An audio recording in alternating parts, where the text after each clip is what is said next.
Well, hello there, you're watching the press preview, a first look at what is on the front pages. So time to see what's making the headlines with the columnist and broadcaster Steve Richards and the former Conservative Special Advisor Salma Shah. Welcome and great to see both of you. So as ever, let's check out the front pages, shall we? The Daily Mail, first of all, asks the French President Emmanuel Macron to hand back more than £700 million ahead of his visit to the UK. It says French police have done nothing to stop small boats in the Channel. The Times says the Prime Minister is set to press Emmanuel Macron on a one-in, one-out deal as part of a migration agreement. But the King is apparently set to tell the French President there are no borders between us. That is the front of the Telegraph. The Eye reports that 50,000 people will be lifted out of poverty due to the rebellion on welfare reforms. The Express says Labour's homes plans are branded as hypocrisy on stilts after ministers had previously opposed local developments. Financial Times leads with Donald Trump offering a 3-week reprieve on the return of reciprocal 25% trade tariffs on two of America's allies, namely Japan and South Korea. The Metro reports that the ex-husband of the Australian woman convicted of killing 3 of her family by serving them poisonous mushrooms has alleged she tried to do the same to him 4 times. Bosses face a ban on non-disclosure deals that silences victims of abuse. That is the headline in The Guardian. And the Daily Star has a look at how hangovers might be a thing of the past with a new patch. So let's talk more. Steve Richards, Salma Shah are here. Welcome to both of you. A big day tomorrow in terms of Anglo-French relations. Monsieur Macron arriving, mid-morning, late morning tomorrow. What is the mood in the newspapers? Because clearly the migration issue is still top of everybody's agenda. Exactly. So the stakes are really high. These aren't ceremonial events now. They are deeply political and a lot of calculations made in advance. We know that with Trump, who's meant to be coming in September. And this one is all about the boats. I can't tell you the pressure Number 10 feels, the Home Office feels, about trying to get these boat numbers down. And Macron is potentially part of a solution, by no means the only part. And what the Times is saying that they're trying to negotiate, Starmer and Macron, is a kind of very direct deal where if you stop one boat person coming in, we could have people with family connections from France here, literally one in, one out. They are so desperate to get the numbers down. They know that the agreement pre-Brexit with France kind of worked and that's gone. And so they're exploring every option to try and get cooperation. The boats is a great preoccupation in government and, of course, across politics. And the pre-Brexit business, of course, is as soon as you arrive in a safe country, job done, effectively. And that's kind of, that agreement has disappeared because of Brexit. Yeah. So. Yes, so that was known as the Dublin II regulations. And that is exactly what Macron's problem is. Not only is he going to be facing issues with his own discontented populace, you know, you remember he had the Gilets jaunes protests, you know, the right-wing sort of populist movement against his presidency. But he is not able to really secure this deal bilaterally with us. He does also need to think about other European countries that are going to be against this, particularly those where you do have a lot of migration, and they are the first point. So you will get a lot of Mediterranean countries, as is cited in the Times, who will push back against this. And having been on the inside of government and negotiated with the EU, let me tell you, you don't talk to one country, you have to talk to them all. Yeah. I mean, people have been quite dismissive of this one-in, one-out deal, have they not? But the schmooze will come from the King, we're being told, according to the Telegraph, who will say what to the French president. Well, they've got the, it's a, you know, metaphor, no borders between us, which shows...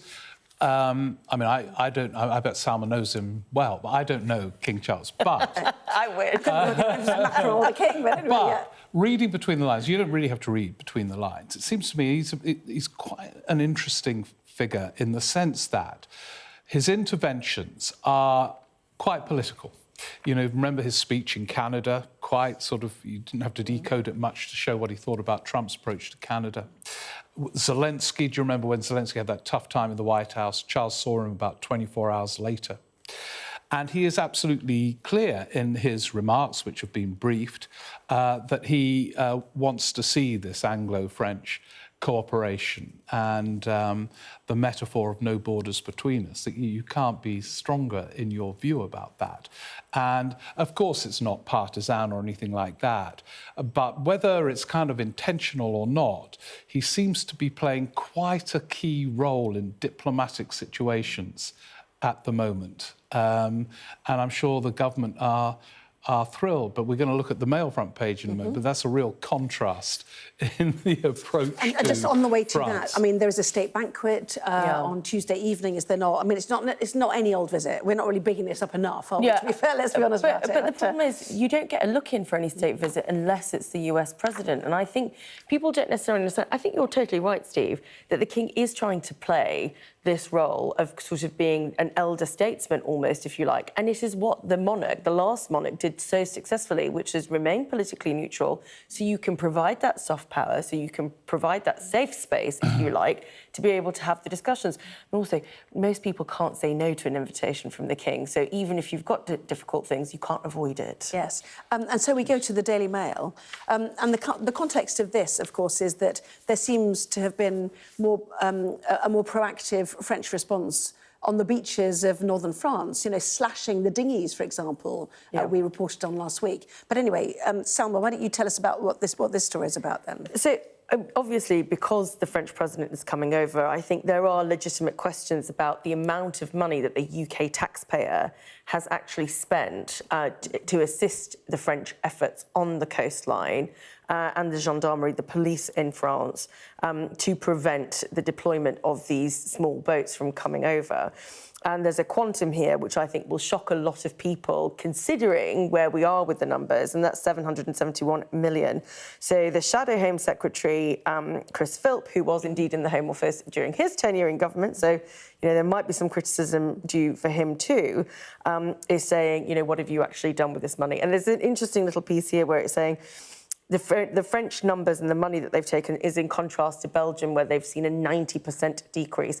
I don't know what that means in terms of numbers, so I think it would be very good to read this in a little bit of sort of context. So maybe there will be some stuff on social media, or perhaps Sky News correspondents who will give us a bit of context on these pieces around the numbers. Yeah, and in terms of I mean, this is all about the French need to do more, but the UK is also promising France that it will do more. For example, trying to curtail some of the pull factors, why people want to come to this country. So it's, but anyway, this is an enormous number. And, to be fair, Mr. Philp, you were in government when this was signed off. But tonally, it seems to me so backward, Mr. Macron, s'il vous plaît, the era of Johnson pretending a mock French, bonjour, bonjour.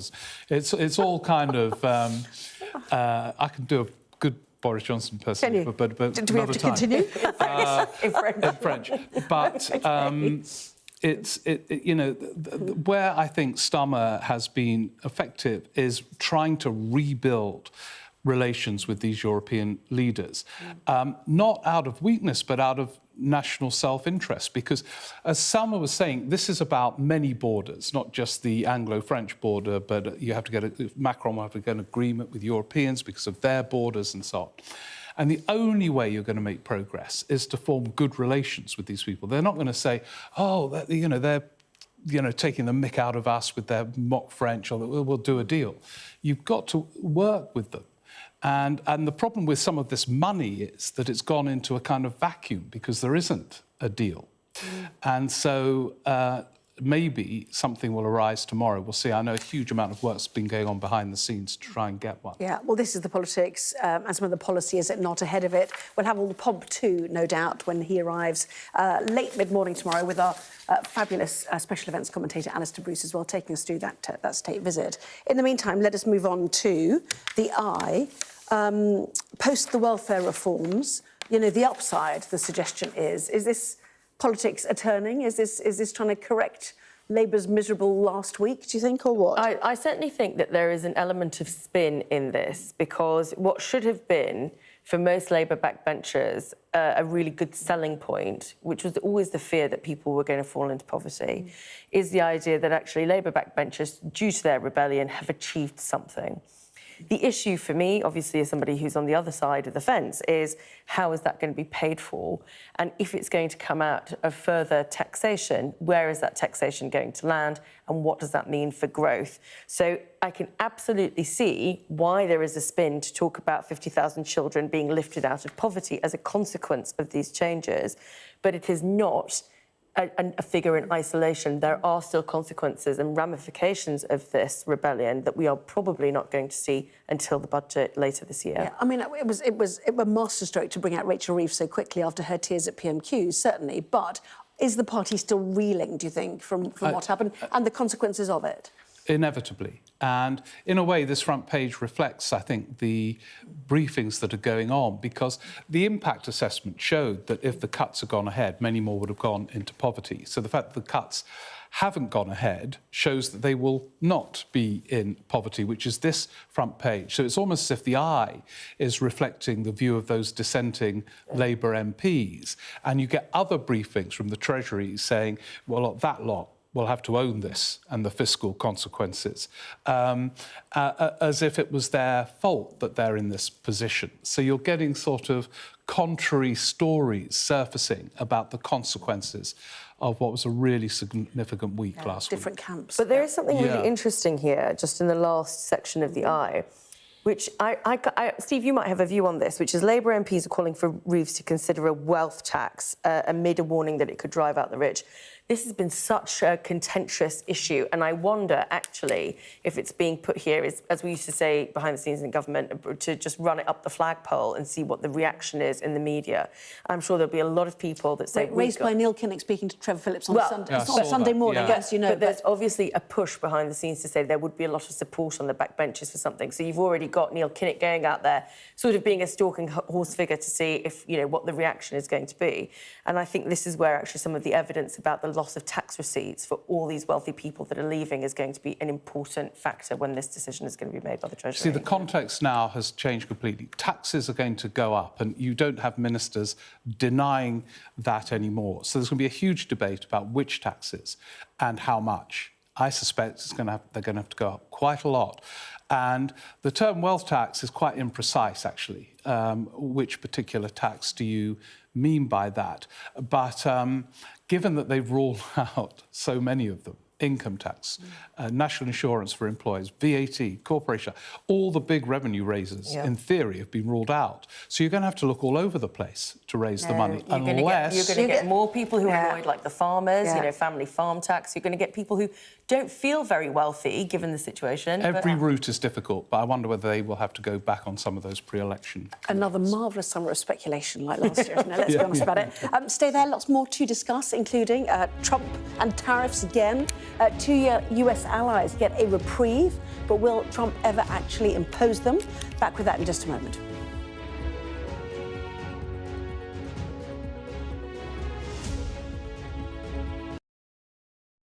I'm Stephen Murphy, and I'm Sky's Ireland correspondent based here in Dublin.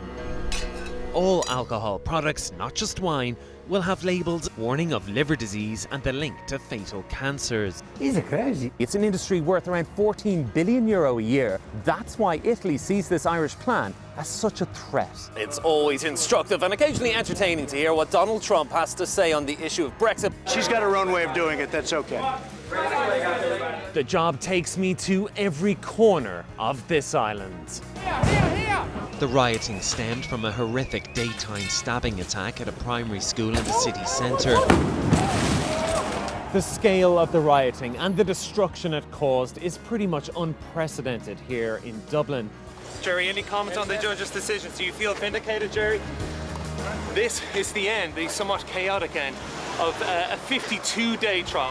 Micheál Martin could be set to head back to government with the Taoiseach Simon Harris. Are you confident that you can now return as Taoiseach? I'm cautiously optimistic and excited. A mystery press conference hastily called. Leo Varadkar strode out and didn't disappoint. I am resigning as President and Leader of Fine Gael effective today. The people here sometimes feel they're somewhat neglected by the Irish government, to the extent that this place is sometimes known as the Forgotten County. The waters of Ireland and Britain should be home to great white sharks, but none have ever been found. If there are great white sharks in this area, there's no reason they wouldn't come here to feed. It's basically a buffet on a beach. This could be not only a record-breaking storm, but potentially the most dangerous storm ever to hit Ireland.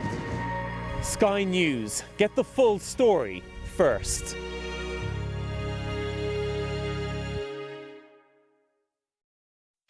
What might happen if Russia attacked the UK? This is clearly an enormous show of force. It is definitely out of the ordinary. We ran a war game with former ministers back in the hot seat. Ben Wallace. Amber Rudd. Jack Straw. It's the kind of war game that's genuinely tested inside government. The Russians are signalling that there may be an attack. Russia knows our weaknesses, but do you? I'm Deborah Haynes. From Sky News and Tortoise, this is The War Game. Listen wherever you get your podcasts. Our app gives you the very best of Sky News wherever you are. Breaking news, videos and analysis. Evidence of the crisis. Podcasts, watching us live. Live here from Washington. Wherever you get your podcast. All in one place. And all at just the touch of a screen. The Sky News app. Get the full story first.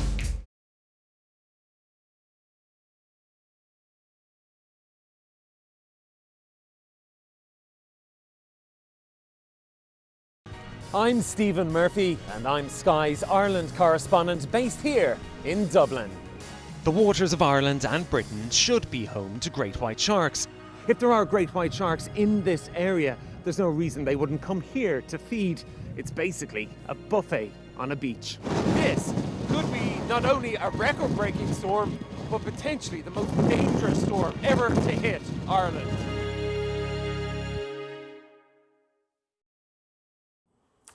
Well, welcome back. You are watching the press preview, joined tonight by Steve Richards and Salma Shah. Welcome back to both of you.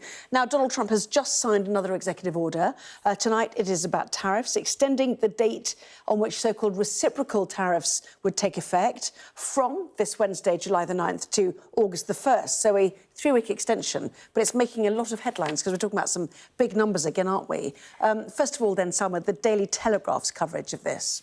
Yeah, I mean, just more generally, I think the issue around this, because you see it on the front page of the Telegraph and you see it on the front page of the FT, and lots of people have assumed that it's all gone really quiet because we haven't talked about it. Liberation Day was this huge, big media moment, and he keeps sort of ratcheting up the rhetoric while simultaneously making it a little bit easier for these countries not to have to pay or meet this deadline because the markets are still incredibly jittery about it. And he now has got this nickname, Taco, which basically means that he's chickening out of everything that he said he's going to do.